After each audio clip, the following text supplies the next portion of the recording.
Olá pessoal, será que o ciúme pode ser compreendido como uma ferramenta de autoconhecimento?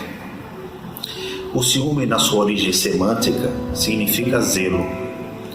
E dentro da história da evolução humana, esse sentimento foi justamente utilizado para preservar a instituição familiar, a prole e o próprio casal.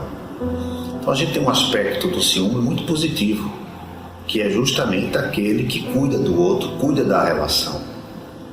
Mas temos também uma outra expressão do ciúme, que também nos ajuda a compreender como a nossa personalidade está funcionando, que é justamente o ciúme patológico, em que a sua característica básica é um medo acentuado. Nós temos de um lado o ciúme por zelo, cuidado, temos por outro o ciúme como um medo exacerbado em perder alguém que nós amamos. E aí nós desdobramos esse comportamento patológico em possessividade, por exemplo. Interessante pensar que nós poderemos entender o ciúme patológico, que é aquele que a psicanálise traz em 3 níveis: o ciúme natural, que diz respeito ao zelo, o cuidado com o outro; o ciúme, então, vamos caracterizar projetado, que é aquele psicológico, a moça que então deseja o rapaz, teve como experiência na sua infância a constatação que seu pai sempre traía sua mãe. E isso fez com que ela internalizasse a ideia de que relacionamentos com a figura masculina sempre vão, digamos, desembocar em um trauma de uma traição. Então ela projeta essas experiências sobre o futuro relacionamento. Temos um terceiro nível de ciúme, que é um ciúme ainda mais doentio. Neste caso seria o ciúme que provoca a paranoia, que é o ciúme alucinado. Costumeiramente se diz que o amor é cego. Eu costumo dizer que o amor não é cego, o amor vê o que existe. E o ciúme doentio vê o que não existe, o que de fato caracterizaria aí o ciúme na sua base doentia.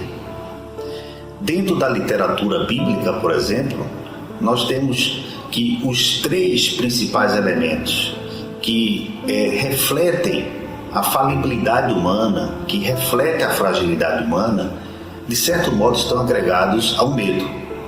Por exemplo, Lúcifer, quando ele se encanta com a sua própria imagem e se considera o arcanjo superior, ao ponto de competir com Deus, ele tem medo de não ter de Deus esse apreço. Por isso que ele sai do céu e, segundo uma tradição, ele cai no Golfo de Nápoles e disputa com o arcanjo Miguel. Nesta briga, segundo o livro de Milton, que é o Paraíso Perdido, Lúcifer, depois que é vencido por Miguel, diz: prefiro ser o senhor no inferno a ser o escravo no céu. Tamanha a sua vaidade, mas uma vaidade originária de um medo, e de um medo que gerou um ciúme. O ciúme de não poder ser reconhecido por parte dos outros como uma pessoa mais importante. O ciúme de não ter da parte de Deus o apreço unicamente voltado para Ele. O segundo ponto do trecho bíblico diz respeito justamente à desobediência de Adão e Eva, que explicam a sua expulsão do paraíso. O medo de continuar subserviente a Deus. Então eles são expulsos justamente em função deste ciúme de não ter de Deus a apreciação através de sua libertação.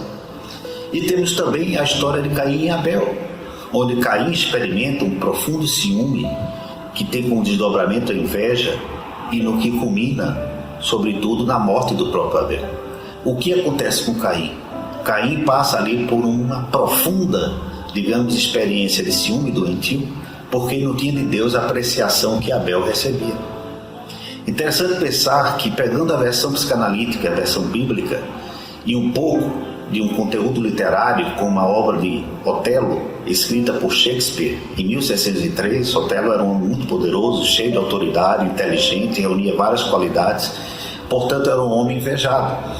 E um dos seus mais, digamos, próximos amigos era o que mais o invejava. Ademais, a inveja é a experiência de alguém que convive com outro. Você nunca vai invejar uma pessoa que você não tem contato direto. Você inveja aquelas pessoas que você tem uma proximidade maior. Então ali o seu amigo Iago, que invejava muito, no caso, o seu grande, digamos, objeto de admiração, porque a inveja tem essa dupla face de inveja e admiração, que seria justamente Otelo. Ele percebe que Otelo tinha um amor devocional por Desdémona, que era a sua esposa e a mulher mais bonita do local. O que acontece como estratégia para Iago provocar justamente esse mal-estar e ali poder destilar a sua inveja sobre Otelo? Ele começa a insuflar na cabeça de Otelo que uma outra pessoa chamada Cássio estava conjuntamente com sua esposa Desdémona tendo um relacionamento por fora do casamento. E essa infiltração de ideias faz com que Otelo chegue a um ponto de alucinação, fazendo com que ele vá perdendo aos poucos sua própria sanidade. O que caracteriza então que de fato o ciúme doentio é um ciúme que tem uma relação com característica de alucinação. É justamente como eu disse, você passa a ver coisas que não existem, que é o ciúme doentio, diferentemente do ciúme, digamos, saudável, que seria aquele ciúme em que a pessoa cuida ou zela da relação. Tanto em um nível saudável como ciúme patológico, nós podemos dizer que são revelações do modo como a gente está funcionando. E quando a gente parte através desse conhecimento das causas, das crenças, dos sentimentos que estão por trás de nosso ciúme patológico, o ciúme projetado, o ciúme alucinado, o ciúme saudável, a gente tem vários marcadores importantes que falam a nosso respeito. Concluindo, me lembro de uma frase de Friedrich Nietzsche, quando ele diz: "E aqueles que foram vistos dançando foram julgados insanos por aqueles que não escutaram a música."